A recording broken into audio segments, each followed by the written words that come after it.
Talking about some of the biggest mistakes that people make with their will. First and foremost, of course, would be procrastination, right? You put it off and you don't actually do it, or you do it so quickly that you create unintended consequences. So that's probably the biggest mistake, is just not bothering to do it. There's a host of other mistakes, which we're going to talk about in this segment here on Dollars and Cents, where we help you make sense out of all of life's decisions involving your dollars. We happen to be one of the top 25 financial planning podcasts on the World Wide Web as well. So make sure you subscribe to us on your favorite platform. Have any trouble finding us, go to our website, nelsonfinancialplanning.com.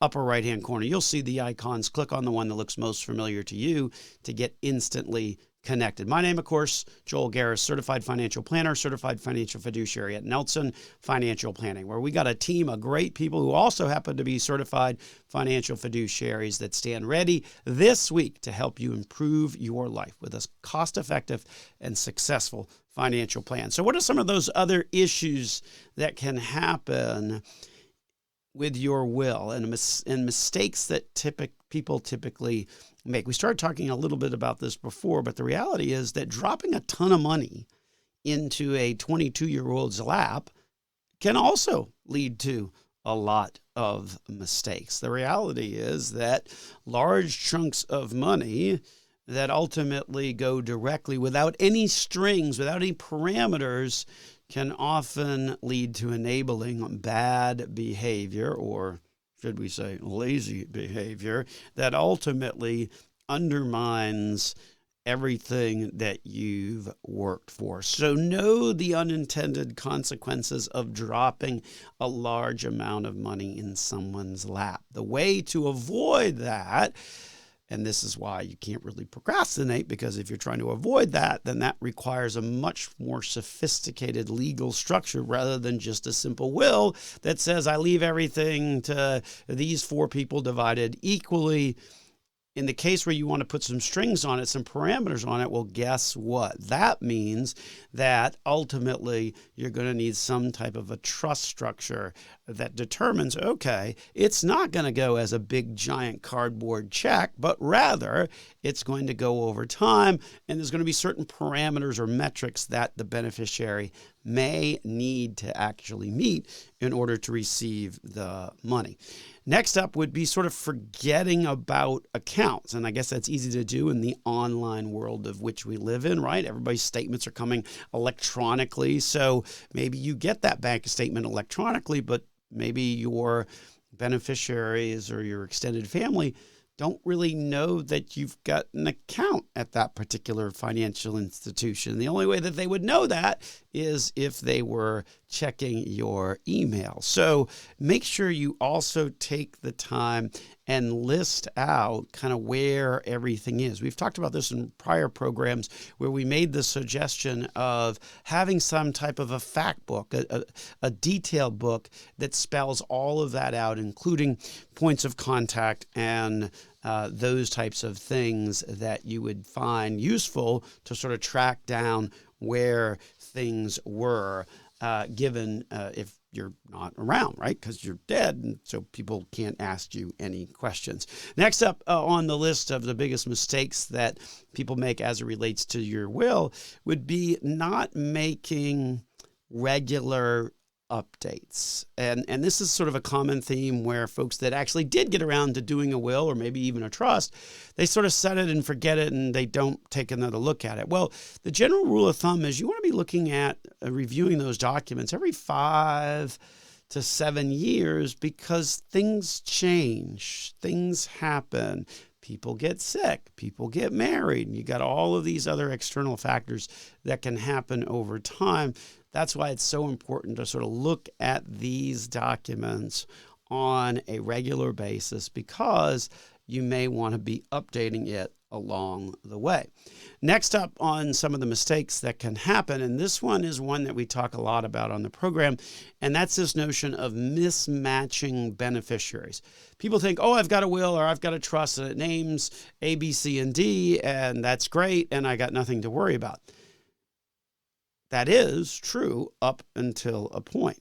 And that point is when you have accounts or investments that where you have the ability to name beneficiaries. So in this case, think retirement accounts, think payable on death accounts, think insurance policies. All of those typically have features that allow you to name specific beneficiaries on each of those. Well, here's the thing.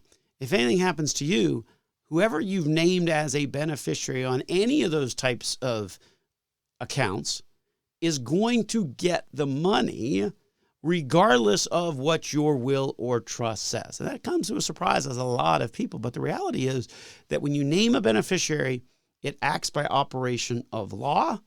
And that means that it's going to trump what you said in your will or trust, which acts by operation of contract. And so there's two different legal standards in there that play.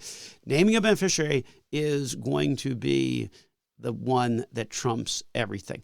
So that's why you make sure you check all of those beneficiaries as well and make sure there's not a mismatch of who you've named versus who you've put in the document, the will, or the trust. Also, it's important to create some flexibility, right? If you don't allow for flexibility, the reality is that things change. And so you want to have some certain level of flexibility, particularly as you write these documents, if you're concerned about the disbursement of funds over time. And then lastly, and this was when we posted the article on LinkedIn earlier this week, this was sort of the story that we told in posting it. The last one, it talks about not heading off conflicts. And everybody thinks about, oh, well, you know, I want to head off these conflicts in my lifetime. But the reality is that when you pass, you're talking about a highly emotional period of time. And that can often be where those increased emotions lead to increased conflict, or perhaps the conflict coming up to the surface, if you will, in those conversations. And I'm reminded, as I said when we posted this article, that several years ago, I was serving in the role of trustee and executor, which was something that we do from time to time when folks ask us to serve that role. Although this was one of those times when I'm like, maybe I don't want to do this because this was not a particularly happy family situation.